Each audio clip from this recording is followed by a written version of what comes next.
ঢাকা জালালাবাদ অ্যাসোসিয়েশনের সভাপতি সিএম কয়েস স্বামীকে নিউ ইয়র্কের সংবর্ধনা দেওয়া হয়েছে।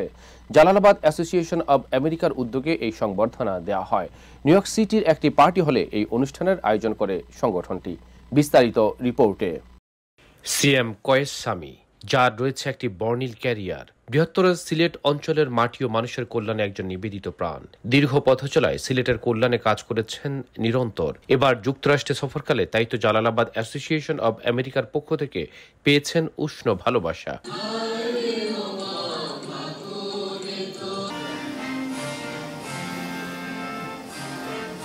সংবর্ধনা অনুষ্ঠানে শুভেচ্ছা বক্তব্য রাখেন সংগঠনের কোষাধ্যক্ষ মোহাম্মদ আলিম।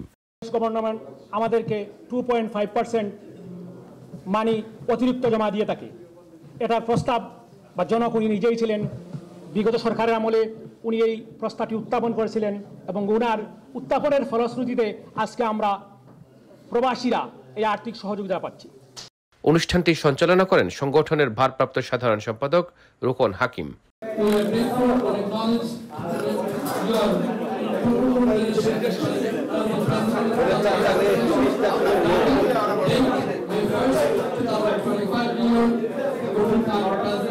সিএম কয়েস স্বামীর প্রশংসা ছিল সংগঠনের সভাপতি বদরুল খানের কণ্ঠে। আমরা সবসময় আশ্বাসের উপরে ছিলাম। খাদের খান আধমস্ত যেটা অন্যান্য জেলাতে হয়েছে, অন্যান্য শহর অঞ্চলে হয়েছে, সেই তুলনায় সিলেটে কিছুই হয় নাই।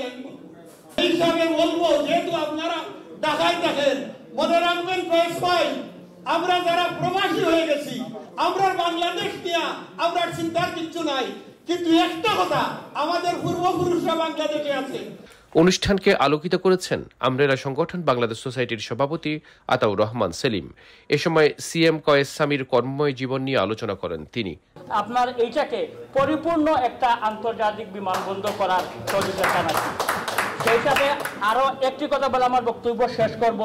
আমরা জানি যে ঢাকা টু সিলেট 6 লাইনের একটি রোড হবে, কিন্তু এইটার কি পর্যায়ে আছে না আছে সেইটা দেখভালের জন্য আপনার প্রতি আমাদের বিনীত অনুরোধ থাকবে এবং আমাদেরকে যদি এখান থেকে কোনো সহযোগিতা লাগে আপনি আমাদেরকে অর্ডার করবেন, আপনাদের সহযোগিতায় ইনশাআল্লাহ এগিয়ে যাব। সংগঠনের অন্যান্য নেতৃবৃন্দ সিএম কয়েস স্বামীর নানা সাফল্য ও অর্জন নিয়ে কথা বলেন। যার গুরু দায়িত্ব নিয়ে আমি বাংলাদেশ সোসাইটি এবং বর্তমান কমিউনিটিতে নেতৃত্ব দিতে আসছি, তিনি আর কে নেন, তিনি হলো বাংলাদেশের সাবেক সভাপতি, আমার গুরুজন, আমার অভিভাবক আদম হোসেন কুনু। আমি আমার প্রধান অতিথিকে তার যুক্তরাষ্ট্র আগমন উপলক্ষে তার সফলতা এবং তার সুস্থতা কামনা করছি। আমরা যখন সমাজকর্মে ব্যক্তি জীবন থেকে পাবলিক লাইফে আসা শুরু করলাম, তখন কয়েস স্বামী ছিলেন আমাদের কাছে একজন চৌকস মানুষ। কোন টাইটা পড়তে হবে, কোন শার্টটা পড়তে হবে, আমরা মনে মনে চিন্তা করতাম কয়েস ভাই কিভাবে পড়েন। যেহেতু আজকে আমরা পেয়েছি এমন একজন মানুষ যাকে ঘিরে প্রথম জালালাবাদ শুরু হয়েছিল বাংলাদেশে, এবং যাকে ঘিরে এই অ্যাসোসিয়েশনের মাধ্যমে বিশ্বের প্রত্যেকটি দেশে আজকে জালালাবাদ অ্যাসোসিয়েশন শুরু হয়েছে। যুক্তরাষ্ট্রের মাটিতে সবার এমন আন্তরিক ভালোবাসায় নিজের মুগ্ধতার কথা জানালেন সিএম কয়েস স্বামী। এমন ভালোবাসায় তার পথচলা অনুপ্রাণিত করবে বলে জানান তিনি। জালালাবাদ ওইসে কিন্তু মেইনলি পারপাসটা কিতা, আমি কিন্তু ফাউন্ডার না। জালালাবাদের 75 বছর হয়েছে। জালালাবাদের মেইন খাপ আছে, শাকিল সাহেব আমার লোকে ডিফার করলে আপনার কই যেন, যে ঢাকাস্থ সিলেটিদের ওয়েলফেয়ার লাগে। একটা আইয়া আমরা, এবং আমার আগের থেকেও একটা আইয়া আমরা বিভিন্ন জায়গায় যাইয়া, সিলেট যাইয়া, এবার যেমন ফ্লাডও আমরা ঝাঁপাইয়া পড়ছি, শাকিল সাহেব আপনি তো জানেন, এবং বাড়িঘর করে দিয়েছে আমাদের, আর এবং যে কৈশোর আরো দেওয়া উচিত আছে, কিন্তু ওই কারণে দিছি না। আমরা তো পয়লা পাইছি যারা, তারা একটু মিশন দিচ্ছেন, শাকিল সাহেব এখন তো জানেন। সুতরাং অনেক, যেমন আমরা এবার ফ্লাডের ব্যাপারে সেমিনার করছি। প্রদেশ রিয়েলি যদি প্রদেশ করা হয়, আমি মনে করি একটা করলে দেশের মঙ্গল হইব। ঢাকার উপরে প্রেশারও কমবো এবং অ্যাসেম্বলি হাউসও করে দিতে হইব। ঢাকার যে সংসদ, এটা প্রত্যেক জেলা থেকে 2 জন রিপ্রেজেন্টেটিভ হোক, they should be the law maker. তানতানোর সেক্রেটারিয়েটও যাওয়ার 5 দিনও থাকে না। তানতানোর অনেক এমপি সাহেব ম্যাক্সিমাম কাম হলো সেক্রেটারিয়েটকে তদবির করা।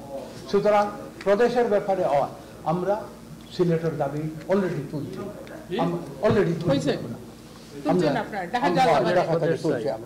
এবং আমরা লেখনের দরকার হইলে রাস্তা বিমান এবং প্রদেশের লাগে আমরা মানববন্ধন করব। যদিও আন্দোলন আমরা নাই, কিন্তু এই ব্যাপারে আমরা আন্দোলন। Thank you. অনুষ্ঠানে লোকমান হোসেন লুকু, শামীম আহমেদ, জাবেদ উদ্দিন সহ অন্যরা বক্তব্য রাখেন। So as Siletbasi, as a Bangladeshi, as an investor, as a property owner, আমাদের যে ব্যাংকের situation is extremely bad. How can we fix that? প্রত্যেকদিন পত্রিকা আসে, but even in TikTok, even in Instagram. কিন্তু আজকে এমন একজন ব্যক্তিত্বকে নিয়ে এই আয়োজন, আন্তরিকভাবে ধন্যবাদ জানাচ্ছি। এরকম একজন মানুষের সাথে আমাদেরকে একই ছাদের নিচে বসার সুযোগ করে দেওয়ার জন্য এলাকা থেকে যারা আছেন, প্রিয় জালালবাসী, সবাইকে আমার পক্ষ থেকে ধন্যবাদ এবং কৃতজ্ঞতা। সংগঠনকে শক্তিশালী করতে সবার আন্তরিক ও ঐক্যের কথা বলেছেন অনেকেই। আমি আমাদের সকলের পক্ষ থেকে ওনাকে ধন্যবাদ জানাচ্ছি। সমস্যা সম্পর্কে ওনাকে কিছুই বলবো না। ওনারা ঢাকায় থাকেন, আমাদের এলাকার সিলেটবাসীর কি সমস্যা রয়েছে ওনারা আমাদের চাইতেও বেশি জানবেন। সৌরভ ইমাম, IBTV, নিউ ইয়র্ক।